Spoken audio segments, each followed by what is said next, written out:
Merci, Monsieur Batti.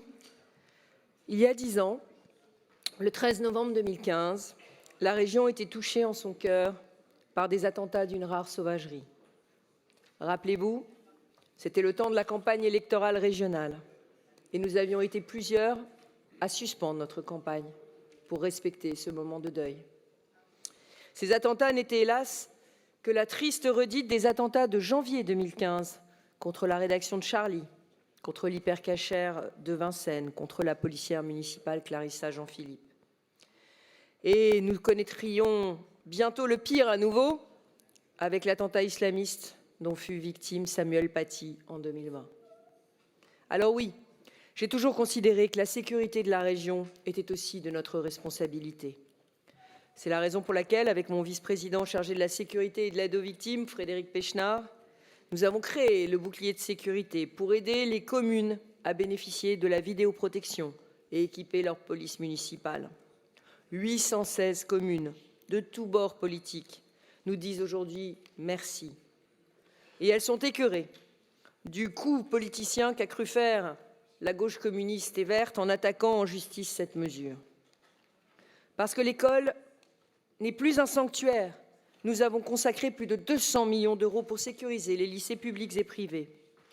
Car oui, les lycées privés confessionnels, catholiques ou juifs sont des cibles potentielles que nous ne pouvons laisser seuls face à cette menace, comme le souhaiteraient là encore certains dans cet hémicycle. Et je ne reviens pas sur les brigades régionales de sécurité, unanimement plébiscitées par les proviseurs, quand d'autres se plaisent ici à les salir. Nous travaillons également quotidiennement à la sécurisation du réseau de transport, avec nos 80 000 caméras de vidéoprotection, des images centralisées au Centre de coopération opérationnelle de sécurité financé par Île-de-France Mobilité.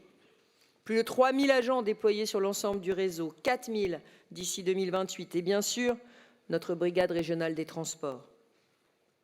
Au-delà du bouclier de sécurité, nous avons aussi lutté contre la menace terroriste en mettant des moyens pour la prévention et la formation, pour l'éducation, qui est tellement clé. Dès 2016, nous avons lancé le programme des grands témoins contre le terrorisme pour que nos lycéens apprennent des témoignages des victimes ou de leurs familles, sur le modèle de ce que fait la Fondation pour le mémorial de la Shoah. En 2017, nous avons lancé le plan régional de prévention de la radicalisation, notamment dans le milieu sportif, sous l'impulsion de Patrick Caram. Et ce plan de prévention de la radicalisation s'est progressivement ouvert aux collectivités. Nous l'avons renforcé par une politique résolue en faveur de la laïcité qui s'est concrétisée par l'adoption d'une charte régionale des valeurs de la République et la désignation d'un référent, aujourd'hui Pierre-Henri Tavoyot.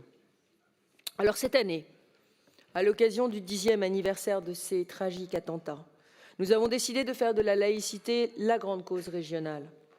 Grande cause qui s'est traduite par le lancement de l'initiative Caricature et démocratie, avec l'association Dessiner, Créer, Liberté, créée par Charlie Hebdo. L'initiative Caricature et démocratie dans tous les lycées, c'est promouvoir la liberté d'expression, c'est éduquer nos jeunes aux médias et aux valeurs de la République. Forte de son succès, cette initiative Caricature et démocratie sera reconduite en 2026 et nous aurons aussi l'occasion de vous présenter de nouvelles initiatives à l'occasion de la 2e édition du colloque des référents laïcité que nous avons étendu tout au sein de toute la société civile régionale le 3 décembre prochain. Et le colloque des référents laïcité le 3 décembre prochain, auquel vous êtes cordialement invités. Vous l'aurez compris, nous ne céderons jamais aux terroristes et à l'intégrisme islamiste. Nous agissons encore et toujours pour la sécurité des Franciliens et la défense de la liberté d'expression.